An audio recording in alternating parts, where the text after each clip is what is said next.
आज हमसे रूबरू हैं डॉक्टर महेंद्र भाणावत। आपका स्वागत करते हैं। महेंद्र जी, ये बताएं कि आपने जो अपना ज्ञान का सफ़र है, सबसे पहले छपे हुए शब्द, लिखे हुए शब्द, इनमें सबसे पहले आपकी रुचि कब और कैसे जागृत हुई और इसके पीछे किसकी प्रेरणा रही? इसमें सबसे पहले जो मेरी रुचि, मैं गांव में था, छोटे से गांव में पैदा हुआ और वहीं रहता था। तो वहीं कोई चौथी क्लास की बात होगी, कोई 7-8 बरस का मैं हुआ होऊंगा। तब स्कूल में दाखिला लिया तो वहाँ एक साप्ताहिक सभा होती थी शनिवार को। तो वहाँ बोलना ज़रूरी, क्योंकि जब सभा हो रही है तो कोई ना कोई बोलेगा तभी तो सभा होगी। तो एक गुरुजी थे, तो वो हमें तैयार करते थे कि भाई कुछ न कुछ तो बोलना ही पड़ेगा। तो मैंने कविता लिखी थी। तो कविता से मेरा लेखन प्रारंभ हुआ और उसके बाद होता होता होता होता 8th तक आते आते तो मैं अखबारों में भी छपने लग गया। इसमें मेरे ब्रदर की भी मुझे प्रेरणा रही, जो मेरे बड़े भाई थे नरेंद्र जी। वो भी कविताएं वगैरह करते थे। हालांकि वो 5वीं के बाद ही बाहर चले गए पढ़ने के लिए। मैं 8वीं तक वहीं पढ़ा, पर 8वीं तक आते आते तो मैं काफ़ी पूरे स्कूल में जैसे मैं ही साहित्यिक प्रवृत्तियों में आगे रहा ऐसा। तो ऐसे करते करते फिर मेरे मदर जो थी वो भी इतनी भी पढ़ी लिखी नहीं थी, लेकिन वो भी इन चीज़ों में निष्णात थी। बहुत सारे गीत वगैरह उसको थे, कथाएं थी। तो वो बाहर त्योहारों पे गीत गाना, सबसे आगे रहना। हालांकि वो बहुत जल्दी ही विधवा हो गई थी। स्वांग वगैरह वो तो पोशाक वगैरह वही पहनी जैसा कि परंपरा थी, लेकिन इधर उसकी रुचि बहुत ज़्यादा थी। तो गाए बगाए ऐसा कुछ हमने उनसे संस्कार लिए। ये बताएं कि एक छोटे से गांव में वहीं आपका बचपन गुजरा और उस ज़माने में जो रिसोर्सेज होते थे, यानी किताबें या कोई भी चीज़ें हैं, पुस्तकें और मैगज़ीन्स, अखबार, इन तक आपको पहुंचना पड़ता था, ढूंढना पड़ता था। यानी बहुत सारी चीज़ें उपलब्ध नहीं होती थी, उन्हें पाना पड़ता था, खोजना पड़ता था। छोटे से गांव में ये तमाम चीज़ें आपने कब और कैसे ढूंढना शुरू किया और क्या क्या पढ़ना शुरू गांव किया? तो बहुत छोटा था, लेकिन पूरे मेवाड़ में वो चर्चित था। एक अजीब तरह का ही गांव अभी भी है वो। और 13 तो वहाँ स्वतंत्रता सेनानी हो गए थे उस ज़माने में। और पंडित उदय जैन जिनकी मैं बात कर रहा हूँ, जिन्होंने स्कूल खोला, वो छोटसाड़ी गुरुकुल के स्नातक थे। वहाँ से पढ़ कर के आए थे। तो वहाँ से उनको प्रेरणा मिली कि इस तरह का एक स्कूल कादौड़ में भी खोला जाए। तो उन्होंने स्कूल प्रारंभ किया 3 बच्चों से, और हर घर में वो घूमते रहे, क्योंकि बच्चों को पढ़ाने का तो रिवाज था नहीं और बच्चा कोई भेजना भी नहीं चाहता था। तो उन्होंने ऐसी महिलाओं को ज़्यादा टेप किया जो अकेली थी, यानी विधवा थी। तो उनको कहा कि बच्चों को बाहर भेजो, बच्चे पढ़ लिख जाएंगे तो होशियार हो जाएंगे और तुम्हारी भी ज़िंदगी बन जाएगी। ऐसे करते करते वो सब जगह घूमते रहे। तो कुछ महिलाएं उनकी पकड़ में आ गई, जैसे मेरी मदर भी आ गई। तो उन्होंने हमें बाहर स्कूल भेजना शुरू कर दिया। ऐसे करते करते उदय जैन की काफ़ी प्रेरणा रही और उनके देखा देख फिर दूसरे लोग भी आगे आए। यानी 13 स्वतंत्रता सेनानी किसे कहते हैं साहब? इसका मतलब वातावरण तो था वहाँ और अच्छा वातावरण था। तो उस वातावरण से भी हमें प्रोत्साहन मिलता था। और फिर एक अच्छा वाचनालय था, वहाँ पत्र पत्रिकाएँ आने लग गई थी। दूसरे और साथी भी थे, वो भी इस क्षेत्र में आए, जो मेरे से बड़े थे, ब्रदर के साथ के थे। उन लोगों ने भी काफ़ी इस क्षेत्र में लिखना पढ़ना शुरू कर दिया था। धीरे धीरे हम सब लोग संगठित होते गए। एक वाचनालय खोला हमने, धीरे धीरे एक पुस्तकालय भी हमने खोला, जिसमें हम अपनी किताबें वहाँ देते थे। ऐसे करते करते वातावरण बना और सीखते गए। हालांकि ये तो ठीक बात थी कि वो तो गांव था एक छोटा सा, तो वहाँ इतने पत्र पत्रिकाएँ न कहाँ से आए। तो वो तो सही बात थी ऐसी, लेकिन फिर भी हम चलते रहे। फिर एक पोस्टमैन थे, तो वो हेड मास्टर भी थे मिडिल स्कूल के सरकारी। तो वो पोस्टमैन जो डाक वगैरह आती थी, हालांकि बहुत कम डाक आती थी, बड़े बड़े लोगों की डाक आती थी, तो गर्मियों की छुट्टियों में हम वहाँ चले जाया करते थे, उनकी ओर से खुली छूट थी। तो सब हम गर्मियों की छुट्टियों में पढ़ने लिखने वाले वहाँ इकट्ठे होते, और जो पत्र पत्रिकाएँ आती वो हमें दे देते, तो वहीं देख लेते। उसमें नवजीवन वगैरह था, कनक मधुकर का यहाँ से निकलता था, उससे भी हमें बहुत प्रेरणा मिली। तो प्रताप विशेषांक निकालते थे, तो उसमें हम प्रताप के ऊपर कविताएं लिखते थे। तो उसमें भी पहली बार मेरी कविता छपी, एक किसान के फोटो सही। ऐसे करते करते साहब बहुत सारी चीज़ों का योगदान रहा एक किसी के तैयार होने में, उसका कुछ कहा नहीं जा सकता इतना। मोहन जी, ये जो आप जिक्र कर रहे हैं प्रताप पर, उस ज़माने में आपने कविताएं कही, कहीं आपकी स्मृति में ऐसी कोई उस वक्त की लिखी हुई कविता है? अगर है तो हमारे श्रोताओं से बांटिए। उस स्मृति में कोई बड़ी कविताएं तो याद नहीं है, लेकिन एक शुरू में जो मुझे एक पंक्ति दो पंक्तियां याद है। तो हम फुटबॉल खेला करते थे, तो आई फुटबॉल विचित्र बहू, तुम ही तम तो खिलाते रहे। और अंतिम उसमें यह था कि मिट्ठू मन मुस्काते रहे। तो मेरा नाम मिट्ठू लाल था।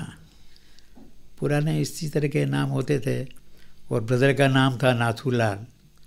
तो नाथूलाल, जब महात्मा गांधी की हत्या हो गई थी, तो वो लहर हमारे उधर भी आई, और हमने भी जुलूस वगैरह निकाला फिर। तो ब्रदर ने ये कहा कि ये नाम ठीक नहीं है, तो उन्होंने अपना नाम नरेंद्र किया, और मुझे कहा कि तू भी अपना नाम महेंद्र कर ले। तो नरेंद्र महेंद्र हो गए।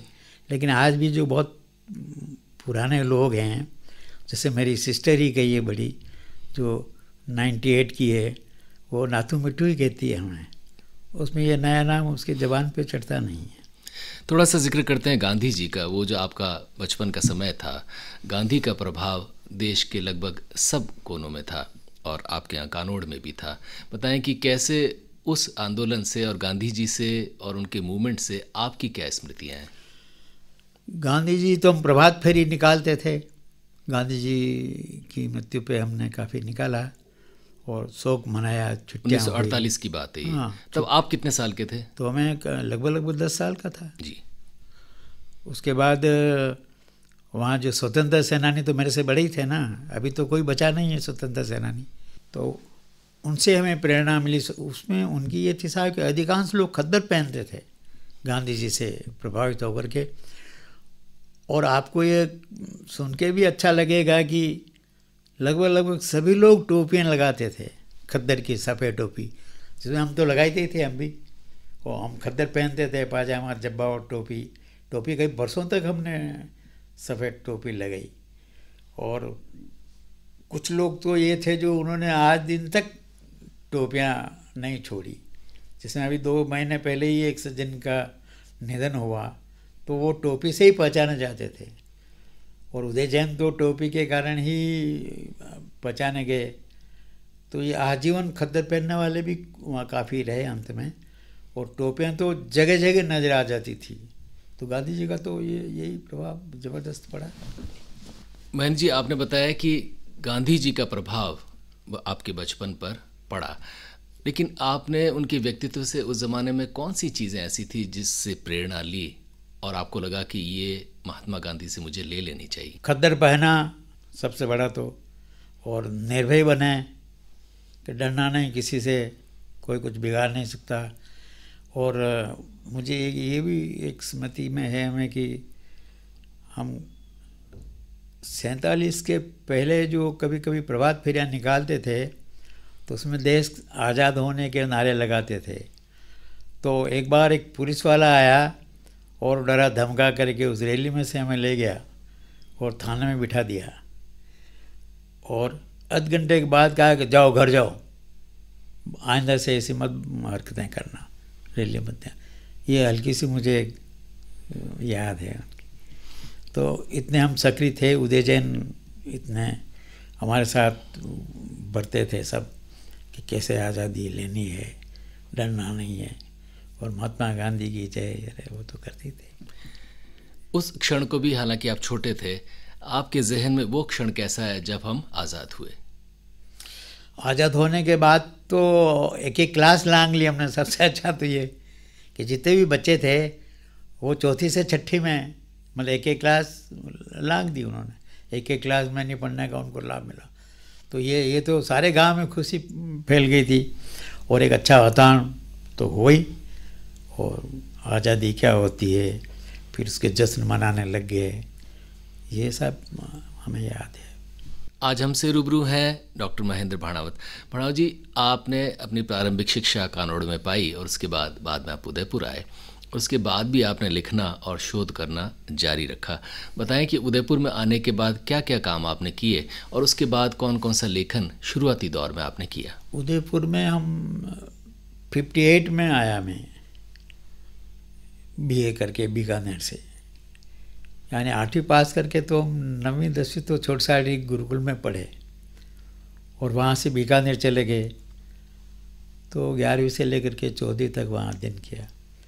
फिर नौकरी की तलाश में, क्योंकि नौकरी बहुत ज़रूरी थी ना, घर में तो कोई कमाने वाला तो था नहीं। तो यहाँ मैं सारी संस्थाओं में घूमता रहा 58 में। तो सभी लोगों ने लगभग मना कर दिया कि कोई जगह नहीं है। मेरा ये था कि जो भी जगह मिले, जैसा भी काम मिले वो कर लेना चाहिए। एक बार तो मेरी कलेक्ट्री में भी टाइपिस्ट की जगह नौकरी हो गई थी, पर मैं गया इसलिए नहीं, मेरे मन में ये था कि नौकरी ऐसी हो जहाँ कविताएं वगैरह भी लिखते रहें। इस गरज से मैं वहाँ नहीं गया और संस्थाओं में घूमता रहा।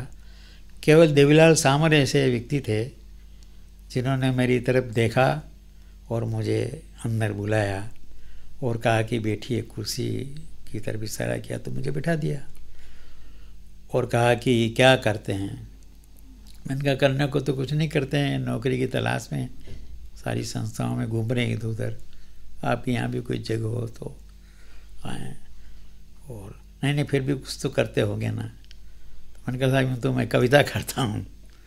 तो उन्होंने कविता सुनी, फिर कहा कि नहीं आपकी कल्पना शक्ति तो ठीक है, पर कविता की तो हमारे यहाँ कोई जगह नहीं है। नहीं, मैंने कहा साहब ठीक है, जगह नहीं तो इसी समय साहब पास के एक हॉल था उनका, दीवार थी लंबी और उधर हॉल था एक, जिसमें कलाकार रिहर्सल कर रहे थे। तो उसमें एक धुन आई तो मुझे कहा कि उधर कलाकार रिहर्सल कर रहे हैं। अब कलाकार कौन से हैं, क्या रिहर्सल करें, मुझे क्या पता। तो आप ये धुन सुन रहे हैं? मैंने कहा हाँ मैं सुन रहा हूँ। तो इसके ऊपर आप तो कहते हैं कि मैं कविता लिखता हूँ, तो इसके ऊपर कुछ लिखिए, लिखें तो अच्छा है, तो पता लगेगा आपको कि कैसे क्या होता है। तो मैंने कहा ठीक है मैं लिख लूँगा। तो उन्होंने कहा कि आप तो उसे नौकरी की तलाश में इधर उधर घूम ही रहे हैं, तो जब कोई समय निकल जाए आपके पास, हर समय तो घूमेंगे नहीं, उस समय यहाँ आया करिए और हम लोगों को देखिए, हम भी कुछ इधर उधर काम कर रहे हैं लोकगीतों को लेकर के नुस्खे। पहली बार उनके मुंह से मैंने लोकगीत नाम सुना था, क्योंकि हम तो गीत पढ़ के आए थे बीए में, तो लोकगीत क्या होता है हमें क्या पता। लोक शब्द का तो हमारे दिमाग में कभी आया ही नहीं। तो वो मैं एक राजस्थानी संवाद गीत लिख के लाया पति पत्नी का, फिर उनको सुनाया तो उन्हें ठीक लगा। धुन भी तो बैठ गई थी, तो मैंने उसी धुन में बना दिया। तो उन्होंने कहा आप आया करिए यहाँ, और हम लोगों ने भी कुछ काम किया है कि किताबें वगैरह भी छापी है, 3-4 किताबें, उसको भी पढ़िए। तो मैं ऐसा वहाँ जाता रहता और उन्हें कमरा दिया। तो हाँ, वो किताबें जो उन्होंने दे दी मुझे रख दी, तो मैं उन किताबों को पढ़ता रहा 3-4 घंटे तक, इधर उधर देखता ही था, बिल्कुल दत्तचित्त होकर के। क्यों बोलूँ तो मैं किससे बोलूँ, बोलने का तो किसी सवाल ही नहीं, कोई परिचित भी नहीं था। अच्छा क्या बोलूँ, ये तो नई संस्थान है, सारे काम में नए देख रहा था। ऐसा काम तो मैंने कहीं देखा नहीं कि यहाँ कलाकार रिहर्सल कर रहे हैं और इस तरह की किताबें, लोक नृत्य, लोकगीत, लोकनाट्य, ऐसी छोटी छोटी किताबें थी, लोकानुरंजन। वो पढ़ करके मुझे खुद ही आश्चर्य हुआ कि ये अजीब विचित्र काम है जो बीए तक किसी ने पढ़ाया भी नहीं और सुना भी नहीं कि इस तरह का कोई काम भी होता है। उन्हीं दिनों में एक दयालचंद सोनी यहाँ विद्याभवन में थे, जो देवीलाल सामर के साथ के थे विद्याभवन में। गांधी जी के बड़े भक्त थे। जी हाँ, वो गांधी जी के बड़े भक्त थे और खद्दर पहनते थे और सामर जी भी विद्या भवन से ही निकले, तो 20 साल तक वहाँ टीचर रहे। फिर वो वहाँ से इधर आ गए और कलामंडल स्टार्ट किया उन्होंने। वो सोनी जी आए, मार साहब कहते थे उनको कि मार साहब आया है, तो मुझे भी उन्होंने बुला लिया सामर जी ने। उन मार साहब को कुछ कहा होगा कि उन्होंने इस तरह की कोई नाटिकाएँ तैयार करनी है तो कुछ कथानक बताएं करें। तो वो सोनी साहब आ गए। एक तगत सिंह जी भटनागर और थे यहाँ, देवीलाल सामर जी के मित्र थे, वो भी सरकारी अध्यापक थे। उनको भी उन्होंने बुलाया तो वो भी आ गए। फिर मुझे बुलाया और कहा कि ये नाम उनका परिचय करा दिया। तब मेरा कोई परिचय तो था नहीं उनसे, तो क्या आप भाई बैठ जाओ यहाँ। मैं बैठ गया। वो दयालचंद जी ने कथानक कुछ बताए 3 दृश्यों का। एक में तो भारत माता बंदिनी है, दूसरे में कुछ आज़ादी मिल गई है, और तीसरे में आज़ादी के बाद आनंद आनंद है, उत्साह है, सर्वत्र अच्छा माहौल है। ऐसे 3 दृश्य उन्होंने बताए और भटनागर जी को कहा कि मार साहब आपको इसमें एक गीत लिखने हैं 3 दृश्यों में। वो दोनों चले गए। मुझे कहा कि हमने जो बातें की वो आपने समझ ली, सुन ली क्या? हाँ, मैंने कहा समझ में आ गया मुझे भी। तो क्या आप भी प्रयत्न करिए ना, वो तो लिख के लाएंगे, वो तो हमारे मार साहब वगैरह जो हमारे क्लास फेलो रहे। तो मैं भी इस तरह के राजस्थानी में नृत्य नाटिका लिख के लाया 3 दृश्यों की। वो भी 4 साल पहले जो मेरी एक पुस्तक बड़ी साइज की निकली, भारतीय लोक नाट्य, उसमें पूरी नाटिका मैंने दी है। तो सामर जी ने वो नाटिका पसंद की और उसके ऊपर फिर वो कलाकारों से रिहर्सल वगैरह कराई। उसका मंचन क्या, संभवतः कहीं से कुछ प्रोजेक्ट मिला होगा उनको। ऐसे करते करते फिर मुझे वहाँ कलामंडल में उन्होंने स्थान दे दिया, नौकरी मिल गई। नौकरी मिल गई। तो ये नौकरी कब, कौन से साल में लगी आपकी कलामंडल में? जुलाई में 58 की। 58 में ही? जी हाँ जी। उसके बाद महीने भर बाद ही एक राजस्थान विकास विभाग चलता था पहले, तो उससे कुछ अनुदान मिला, तो लोक कलाकार प्रशिक्षण शिविर हमने लगाए। यानी हिंदुस्तान में बल्कि विश्व में पहली बार लोक कलाकारों का शिविर लगा। तो उसमें क्या, सारे राजस्थान के जो तहसीलदार थे उनको चिट्ठियाँ लिख दी कि आपके क्षेत्र में जितने भी गाने वाले, बजाने वाले, नाचने वाले, परंपराशील जो लोक कलाकार हैं उनको बेदला में भेजिए। बेदला महल में हमने शिविर लगाया था, 15-15 दिन के 4 शिविर। उसका इंचार्ज मुझे बनाया, तो मैं तो वहीं रहता था, अकेला ही था, तो वहीं रहता, वहीं खाना पीना सोना सब कुछ वहीं था। सामर जी आते थे, सुबह आते थे, शाम तक रहते थे, देर रात तक। तो कलाकार के जत्थे के जत्थे, दल के दल आते गए। हम तत्काल उनकी क्या करते वो देखते रहे। जो बिल्कुल ही बोधे थे, ठीक ठाक नहीं थे, उनको तो रवाना कर दिया हमने भोजन वगैरह करा करके। लेकिन जो कुछ ठीक ठाक थे उनको वहाँ 15-15 दिन के लिए रोक लिया। तो उनको वो केवल ये कहते थे हम कि भाई हम कुछ नहीं कहेंगे आपको, अब तो केवल देखने वाले हैं, आप जो कुछ करते आए वो करते रहिए, करिए। तो वो साहब जो कुछ अब तक मंचन करते रहे अपने अपने क्षेत्रों में, वो वहाँ प्रस्तुत करते। ऐसे करते करते हम देखते रहते, और संध्या को फिर उनका सार्वजनिक प्रदर्शन होता, जिसमें आसपास के गाँव के पूरा रावला भर जाता देखने वालों का, और रात को 10 बजे तक ठट लोग देखने वाले। उसमें सब मज़ा आ जाता था। वो तो मज़ा तो आता ही था, वैसे भी गांव में ही मनोरंजन करते थे, तो एक्सपर्ट तो थे ये कलाकार। लेकिन वेदला में आने से और एक बंधन में आने से और हम लोग होने से वो थोड़े से संकुचित हो गए थे। स्वाभाविक हो जाता है, एक तो उन्मुक्त गांव का वातावरण होता है, और एक कहीं बंधन में होता है, फिर कुछ लोग होते हैं जो उनको देख रहे हैं। सुबह होकर के फिर हम आपस में विचार विमर्श करते। उसमें ख़ास तौर से एक तो जो अच्छा प्रदर्शन होता है उसकी तो प्रशंसा करते ही, लेकिन जो ठीक ठाक नहीं होता उसके लिए ज़्यादा हम नहीं उनको कुछ कहते, निराश करते।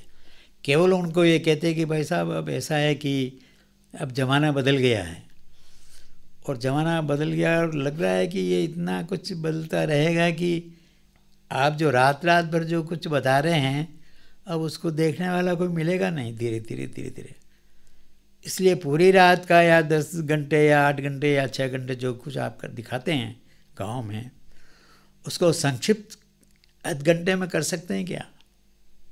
जो अच्छा से अच्छा प्रदर्शन हो आपकी दृष्टि में, वो आप आध घंटे में निकाल करके या फिर रात को अपन प्रतिदिन लोगों को बताएंगे, तो उसमें वो बताएंगे सब, और वो देखेंगे कि अब लोग कैसे पसंद करते हैं कि नहीं करते हैं, कितना करते हैं, क्या अपने को आवश्यकता है उसमें और कुछ परिवर्तन करने की, जोड़ने की, घटाने की। ऐसे कर करके हम उनको सवाल जवाब करते थे, और ऐसे करते करते करते करते चौथे जो शिविर में एक कठपुतली कलाकार आया डागोर का। 4 व्यक्ति थे। नाथू भाट का एक दल था जिसमें नाथू भाट नचाने वाला, उसका लड़का एक था, और एक बहू उसकी वो ढोलक बजाती थी, ढोलकी नाम था उसका, वो ढोलक बजाती थी बाहर बैठ करके।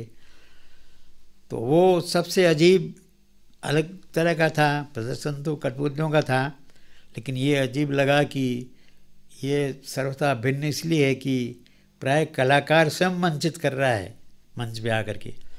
इसमें कलाकार मंचित मुख्य तो है, लेकिन वो गौण बना हुआ है, तो दिख रहा है लेकिन नहीं दिख रहा है, कठपुतलियाँ रही है जो बेजान है, और जान जो दे रहा है कलाकार वो छिपा हुआ है।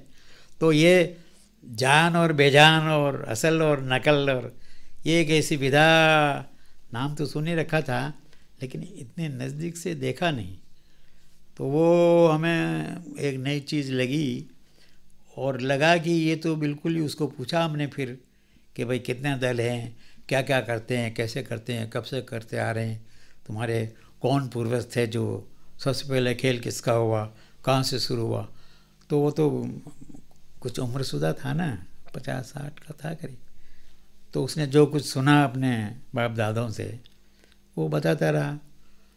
उसको हमने कहा कि ये इसको पुनर्जीवित करना चाहिए, ये बहुत जल्दी ख़त्म हो जाएगा तो कुछ रहेगा नहीं। क्यों? उसने कहा ज़्यादा कलाकार नहीं है, 2-4 ही दल हैं। और वो अमर सिंह राठौड़ का खेल करता था, अंतिम जो नागौर का ही राजा था वो, और वो बड़ा गजब का था। शाहजहाँ के दरबार में गया और शाहजहाँ की भी सिट्टी पिट्टी गुम कर दी उसने, और कटार निकाली, और शाहजहाँ दरबार छोड़ करके चला गया जीवन बचाने के लिए।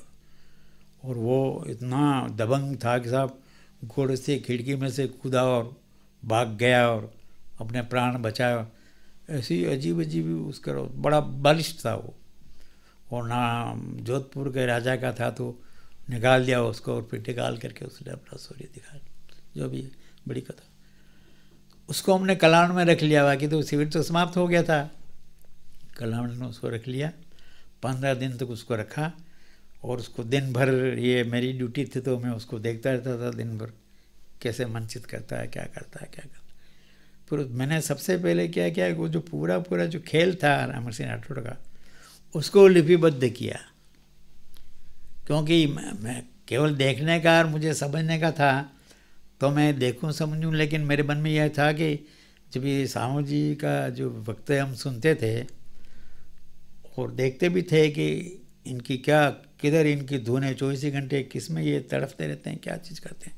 लोकलों का उद्धार हो, पुनर्जीवन हो, प्रकाशन हो, फैले करे, ऐसा ना हो कि ये चीज़ गायब हो जाए, दूसरे लोग भी तैयार हों, कलाकार वगैरह। तो वो सारी चीज़ें मैं सुनता रहता था और अपने जहन में बिठाता रहता था।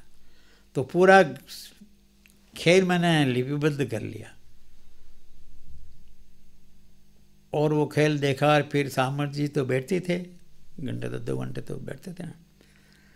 उन्होंने कहा कि बनावत जी, इस खेल को ये नहीं हो जाए कि इसके बाद ये ख़त्म हो जाए, तो ये तो स्क्रिप्ट भी ख़त्म हो जाएगी और कुछ रहेगा ही नहीं, तो इसको अपन तैयार करें।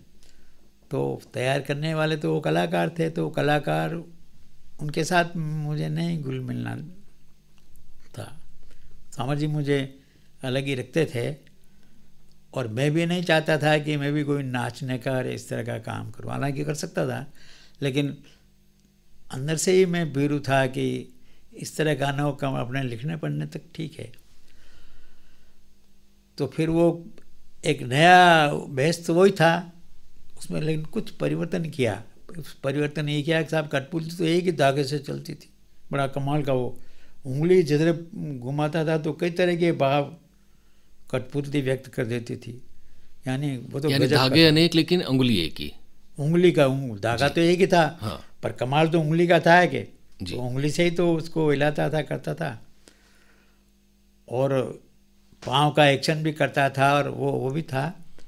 लेकिन वो अंदर पीछे जा कर के भी हम देखते थे कि नचा कैसा रहा है, सामने ही नहीं देखते थे केवल कि अंदर ही कैसे किस खूबी से नचाता है, कैसे घुघरू कहाँ बजता है, कहाँ वो ठेका लगाता है।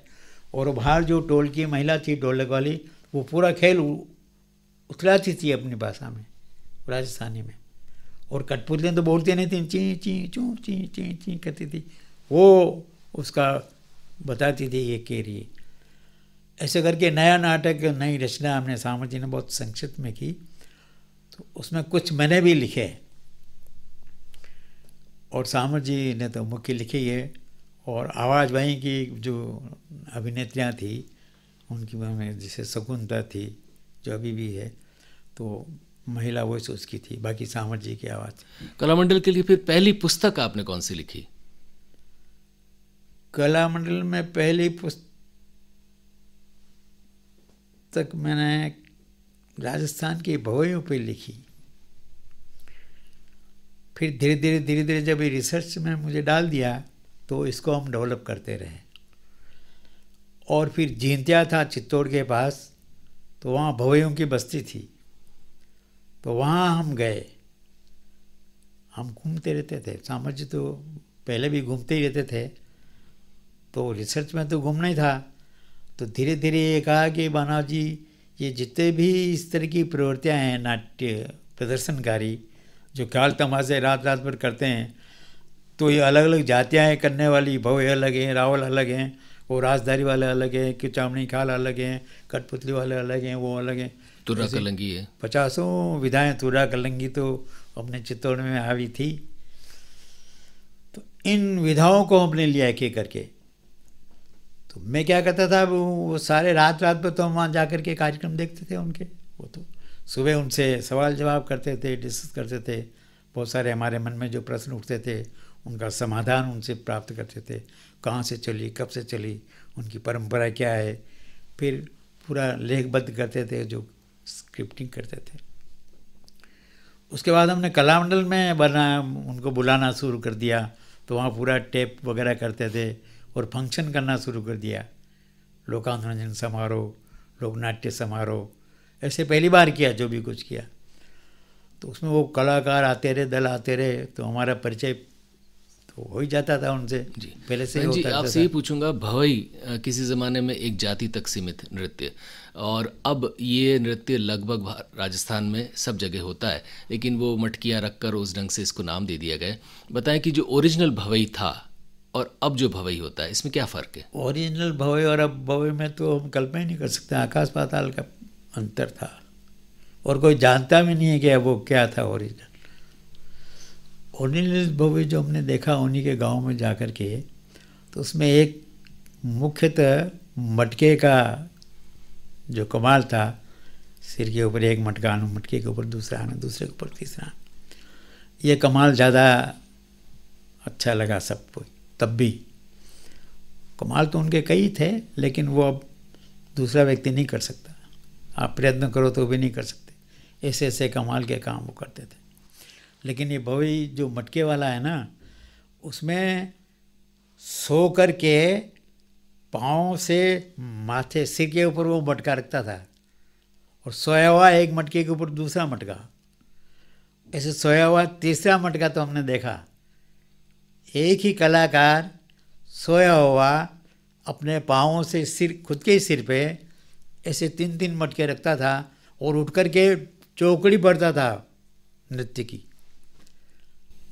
ऐसा कमाल तो या तो कोई जादूगर ही कर सकता है या कोई ईश्वर की देन हो तो ही, लेकिन वो तो नहीं के बराबर होते हैं। ऐसे मैंने तो एक आते देखे, लेकिन होते थे। बाद में आपने बहुत पुस्तकें लिखी और शोध भी किया, थोड़ा सा अपने शोध के बारे में भी बताएं। ये जो अपनी बात चल रही थी कि अलग अलग विधाओं के जो कलाकार थे, तो 30 के करीब विधाएं तो हमने वहीं देखी और फिर एक संग्रहालय धीरे धीरे खोला, क्योंकि संग्रहालय का तब कोई कंसेप्ट नहीं था, लेकिन हमारी बिल्डिंग इस तरह की बन गई थी कि गैलरी की गैलरी छूटी हुई थी। तो अब गैलरी का उपयोग कैसे हुआ है? बहुत ज़्यादा चौड़ी भी नहीं थी, लेकिन गैलरी थी, तो उसमें अब क्या करें, तो खाली घूमो या तो फिर हमने कुछ न कुछ उसमें रखना शुरू कर दिया। फिर एक लोक नाट्यों के जो फॉर्म्स थे अलग अलग, उनके को अलग अलग वो बना दिया हमने दिखाने के लिए। तो वो जो हमने जो सर्वे किया था वो वहाँ प्रस्तुति कर दी और एक एक किताब उनकी लिख दी, एक एक विधा की एक एक किताब। ऐसे 30 के करीब विधाओं का 30 पुस्तकें मैंने वहाँ लिखी। और उसमें जो भव्य का अपन जिक्र कर रहे थे कि कैसे हमने पुनर्जीवन दिया इन विधाओं का, जिसमें एक भव्य की बात अपन करें तो ज़्यादा अच्छा है। तो वो भव्य हम चाहते थे कि अब वो तो यहाँ कलाकार तो कलामंडल में आ नहीं सकता, ये लोग आ नहीं सकते, नौकरी के लिए कहा, लेकिन मैंने कहा संभव में नहीं, वो तो फ्री थे ना, मर जाए जब जाते थे, मर जाए जैसा करते थे। यहाँ बंधन था, गांव छोड़ना भी नहीं चाहते थे। एक दयाराम था भील, तो वो कलामंडल में आया नौकरी के लिए और वो भवयों में रह चुका था। भील तो था लेकिन भवयों में रह चुका था। तो उसका प्रदर्शन देखा सामाजिक ने भी कि क्या करते आए तुम बताओ। तो उसने, उसकी हाइट बहुत बड़ी थी, करीब 7 फीट के करीब था वो। और वहाँ वो भव्य में जो मटका डांस सीखा ना, वो उसने बताया। तो उसने बताया वो 7 फीट के करीब तो वो खुद था। उसके बाद वो 5-5, 6-6 मटके रख लेता था, एक मटके के ऊपर दूसरा, दूसरे के ऊपर तीसरा, रखने वाला दूसरा था। वो बेंच स्टूल के ऊपर खड़ा रह करके रखता था, फिर स्टूल और बड़ी बड़ी ऐसे करके तो रखते रखते ही सबको चकित कर देता था। और उसके बाद जो दयाराम चौकड़ी बढ़ता था साहब, कमाल का। और सिर के ऊपर कुछ नहीं, एक काली चुमली टाइप रखता था बस। वो उसका बैलेंस गजब का था। उसको हमने नौकरी दे दी। और अब सामर जी ने कहा कि इसका क्या, तो इसको भवई, ये भवई नृत्य। तो यूँ माने कि आज जो भी भवई जहाँ भी होता है, स्कूल की बच्चियाँ भी करती है राजस्थान में, वो इसी भवई से चला, ऐसा मान सकते हैं हम? जी हाँ, बिल्कुल। पहले तो भवई तो पुरुष ही करते थे। लोक नाट्यों में महिलाओं का मंच पे जाना वर्जित था, तो पुरुष ही सब काम करते थे। तो दयाराम ने वो मटका नृत्य किया, तो उसका पूरे हिंदुस्तान में प्रदर्शन किया सामर जी ने अपने कला दल के साथ। मुख्य आइटम ही उसी का था। उसी भवई से यशवर्धन हुआ कलामंडल का, उसी भवई से अर्थ भी खूब मिला और जगह जगह विदेश तक गया दयाराम तो। और उसी खासियत ये थी कि साहब वो लंबे चौड़े 60-60, 70-70 फीट के मंच के ऊपर दौड़ता था सर पर गड़े रखकर करने के लिए, लेकिन मटका कभी नहीं, उसकी ज़िंदगी में कभी नहीं गिरा। जी भाना जी, आपने जो गवरी पर भी शोध किया, आपकी पीएचडी दरअसल किस पर थी, थोड़ा श्रोताओं को बताएं। पीएचडी का था तो यहाँ विश्वविद्यालय में ये शोध कार्य प्रारंभ हुआ 65 में। और यहाँ डॉक्टर राम गोपाल शर्मा दिनेश थे रीडर, तो वो परिचित थे। उनके पहले देवराज उपाध्याय हिंदी के हेड थे, वो भी परिचित थे, तो मिलते रहते थे। और कलामंडल में भी वो लोग आते थे। तो दिनेश जी ने कहा कि बना जी मैं गाइड बनाऊं पहली बार, तो आप मेरे अंडर में रजिस्ट्रेशन करा लें, क्योंकि आप तो बहुत लिखते करते हैं, तो आप तो लिखते ही हैं, तो मुझे कोई ज़्यादा मेहनत नहीं करनी पड़ेगी और सेंत वेंत में मैं भी अच्छा गाइड बन जाऊंगा, तो चल निकलूँगा। और विश्वविद्यालय के लिए भी अच्छी बात है कि कम से कम किसी का रजिस्ट्रेशन करें तो वो इन टाइम थीसिस सबमिट कर दे। तो मैंने उनके अंडर में रजिस्ट्रेशन करवा लिया। तो मैंने उनको कहा कि साहब आपका विषय मैं नहीं लूँगा कोई भी, क्योंकि आपके पास हिंदी साहित्य का विषय होगा। मुझे अगर गौरी में आप पीएचडी करा दें तो मैं कर सकता हूँ, अन्यथा क्योंकि मेरे लिए पीएचडी करना भी आवश्यक नहीं था। कला मंडली इतना अच्छा मंच मिल गया तो मैंने कहा यहीं रहना और यही काम करना है। तो उनको मैंने कहा कि मैं गौरी का विषय लूँगा जो आदिवासी बिलों में 1.25 महीने तक एक अनुष्ठानिक नृत्य है जो प्रतिवर्ष होता है, और उसका मूल बेस शिव पार्वती जो राई बुढ़िया और वो है, और पुराणों में भी इसके कथानक मिलते हैं। तो उनको वो विषय बहुत अच्छा लगा तो मैंने गौरी ले ली।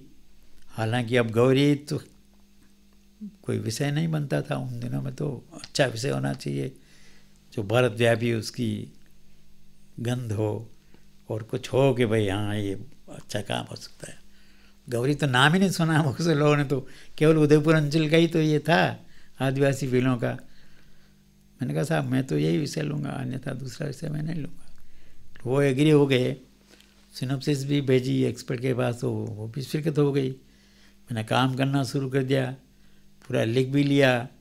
उसके बाद साहब एग्जामिनर वो जो परीक्षक थे वो एक डॉक्टर नगेंद्र थे और एक डॉक्टर सत्येंद्र। तो डॉक्टर सत्येंद्र तो राजस्थान में ही थे, तो वो तो लोक साहित्य के थे, तो वो तो मेरे से परिचित थे। मैं उन दिनों में तो साहब धर्मयुग और साप्ताहिक हिंदुस्तान टॉप के जितने भी पत्र पत्रिकाएँ हैं सब में छपने लग गया था, तो मैं तो नॉन हो गया था एक दृष्टि से। तो सत्येंद्र जी ने तो कुछ नहीं कहा, लेकिन नगेंद्र जी लोक साहित्य के व्यक्ति नहीं थे, वो शुद्ध हिंदी के व्यक्ति थे। तो वो परीक्षक बन गए, वो लेना था, तो उनके पास टाइम नहीं। वो तो साहब इतने पॉपुलर थे और वो एक ऐसा ही एकमात्र नाम था हिंदी साहित्य का जो पूरे हिंदुस्तान में बुलाए जाते थे, दौरे करते थे। तो उनको कहाँ टाइम, मेरा भाई वो ले जाऊँ क्या। तो उन्होंने कहा कि मेरे अभी टाइम नहीं है। तो दिनेश जी ने कहा ये तो साहब इतने बड़े आदमी को परीक्षक बना दिया, अब ये तो महीने पर क्या साल पर लटक जाए थीसिस। उनको ये वो लेंगे तभी तो डिग्री मिलेगी। तो सत्येंद्र जी को कह करके किसी तरह से, सत्येंद्र जी का तो उनसे परिचय था ना, वो भी हेड थे सत्येंद्र जी भी, तो उनके घर ही वायु रख दिया आपने दिल्ली में। तो हम दिल्ली चले गए, वहाँ साहब उनके घर में जा कर के देखिए कि उन्होंने मुझे कहा कि ये गौरी तो निबंध का विषय भी नहीं है जी, इसमें आप क्या पीएचडी इसको करेंगे, पीएचडी कैसे हो सकती है। मैं बड़ा संकोच में पड़ गया। मैंने कहा मैं बोलें तो भी अच्छा नहीं, ना बोलें तो भी अच्छा नहीं, लेकिन मैं जो शुरू से मैंने आपको कहा कि मैं थोड़ा डरपोक स्वभाव का नहीं रहा, निर्भय टाइप ही रहा। तो मैंने कहा था अब इस कथन का क्या औचित्य है, ये तो अप्रूव्ड हो चुका ना, सिनॉप्सिस तो अप्रूव्ड हुई है, तभी तो थीसिस लिखी है। और रिसर्च फिर एक स्कॉलर क्यों लेगा वो टॉपिक, वो तभी लेगा कि जब ये प्राय कोई जानता नहीं इसको, या नहीं के बराबर जानता है। तो नहीं जानने के ऊपर अगर कोई कुछ लिखता है वो तो ये तो अच्छी बात है ना। तो मैंने साहब गौरी तो कई बार देखी है और मेरे वहीं तो होती है, और केवल आदिवासियों में आदिवासी यानी कब से चले आ रहे हैं वो एक गौरी शिव और पार्वती का कथानक लेकर के बिना किसी पैसे के, लोभ लालच के, अनुष्ठान मूलक एक टाइम खाते हैं, पाँव में जूते नहीं पहनते हैं, और गांव टू गांव जहाँ जहाँ उनकी बहन बेटियाँ ब्याही हुई है वहाँ दिन भर प्रदर्शन करते हैं। तो इतनी एक अच्छी विधा जो हिंदुस्तान में क्या विश्व में कहीं नहीं है। और इसमें लोक नाट्यों के सारे तत्व जो भरत मुनि ने लिखे हैं लगभग सभी इसमें हैं। तो भरत मुनि ने लिखे वो तो किताब में हैं, अब देखे कौन देखे, कहाँ देख सकता है कोई उन सारे तत्वों को। केवल गौरी ही एक ऐसी विधा है जिसमें वो सारे के सारे तत्व आपको देखने को मिल सकते। तो वो नगेंद्र प्रभावित हो गए कुछ, और उन्होंने कहा कि ठीक है मैं आपको वैसे पढ़ता भी रहता हूँ कभी कभी, लेकिन ये मुझे फिर भी विषय थोड़ा कम समझ में आया, लेकिन ठीक है आपने ठीक ही किया है। ऐसे कर करा के साथ उन्होंने मिल ही गई आपको पीएचडी। हाँ मिल गई, लेकिन मुझे इसलिए मज़ा नहीं आया अभी भी कि एक व्यक्ति ने मतलब ऐसे जिसको दया भाव दिखा करके मुझे कहा कि आपने ठीक है काम किया। हमसे रूबरू हैं डॉक्टर महेंद्र भाणावत। डॉक्टर भाणावत, आपसे जाते जाते ये जानना चाहूँगा कि आपका वो समय, आपका बचपन, किशोरावस्था या बाद की भी जो समय है, एक ऐसा समय था जब लोगों में ज्ञान पाने की और उसके साथ साथ उसको थोड़ा बहुत बांटने की भी ललक हुआ करती थी। अब आज के युग में आपको क्या लगता है, ये चीज़ें बची हैं, और नहीं बची तो हम क्या करें? मेरे मन में और मेरे लेखन में आज भी वही बचपन बैठा हुआ है, वही गांव बैठा हुआ है, वही गांव के लोग, मेरी माँ और दूसरी महिलाएं जो लगातार गाती थी और हर त्योहार में रस रंग भरती थी, कथाएं कहती थी। वहीं से कथाएं सुनी, दशा माता की कथाएं, 100 कथाएं मैंने इकट्ठी की और मैंने अपनी लड़की को पीएचडी करी। सांझी के ऊपर पहली बार लिखा, जो लड़कियां बनाती है, कुंवारी लड़कियां, उस पर लिखा दरिंग में, और उससे प्रेरणा कई चिट्ठियाँ आई और लिखते लिखते मैंने कहा इसके ऊपर पीएचडी होनी चाहिए, तो मैंने अपनी लड़की को पीएचडी करी छोटे कहानी ने इस पर। ऐसे आपको सुन करके अच्छा लगेगा कि करीब करीब 50 विषय तो मैं अभी भी बता सकता हूँ कि जिनको पहली बार मैंने छुआ, लिखा, जग जाहिर किया, और उसकी हवा ये रही कि तब जो मैं नगेंद्र जी की बात कह चुका हूँ, इस विषय को कोई साहित्य तो मानता ही नहीं था, लेकिन आज कोई यूनिवर्सिटी ऐसी नहीं है, भारत की ही नहीं बल्कि विदेशों में भी, कि जिसके ऊपर लोक साहित्य पे काम नहीं हो रहा। और कोई उपलब्धि कोई रेखांकित करे न करे, कोई अध्ययन करे न करे, लेकिन मेरे मन में संतोष है मुझे, और मैं ये महसूस करता हूँ कि जो 60-70 साल तक मैंने जो कुछ इस फील्ड में काम किया, वो लगभग बहुत ज़्यादा तो नहीं, लेकिन निरर्थक नहीं रहा। और मैंने जो कुछ लिखा, फील्ड में गया हूँ, देखा है, सुना है, समझा है, सवाल जवाब किए हैं, वही लिखा है। एक भी लाइन मेरी 100 पुस्तकों में से आपको ऐसी नहीं मिलेगी कि जो काल्पनिक ढंग से लिखी हो। कल्पना से लिखने वाला लंबे समय तक नहीं चल सकता। आपको जो भी लेखक है उसको ये भान रहना चाहिए कि आज उसके मुकाबले कोई नहीं है, लेकिन आने वाले समय में कई लोग खड़े हो सकते हैं। इसलिए कभी भी एक लेखक को हमेशा ईमानदारी से अपनी कलम को सर्वस्वी की आराधना के समय मानते हुए चलानी चाहिए। मेरा प्रश्न ये था कि ये जो परंपरा थी, इतना सारा लिखना और उसके साथ इतना पढ़ना, अभी आज के युग में क्यों नहीं है? और नहीं है तो इसे क्या वापस पुनर्जीवित करने की कोई संभावना बनती है? आज का युग तो बहुत तेजी का है ना, और तात्कालिक फल चाहिए, और फल ही चाहिए और कुछ नहीं चाहिए।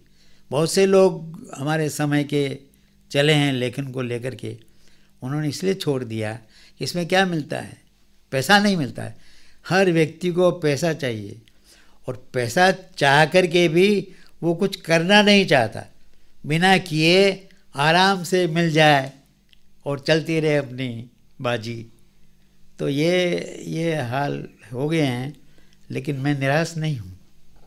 निराश इसलिए नहीं हूँ, ये सब काल्पनिक और टेम्परेरी फेजेस हैं।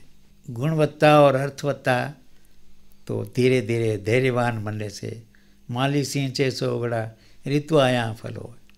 समय फिर प्रतीक्षा कर रहा है, और वही समय आने वाला है जब वर्क इज वर्शिप होगी। डॉक्टर महेंद्र भाणावत, आपका हृदय से आभार।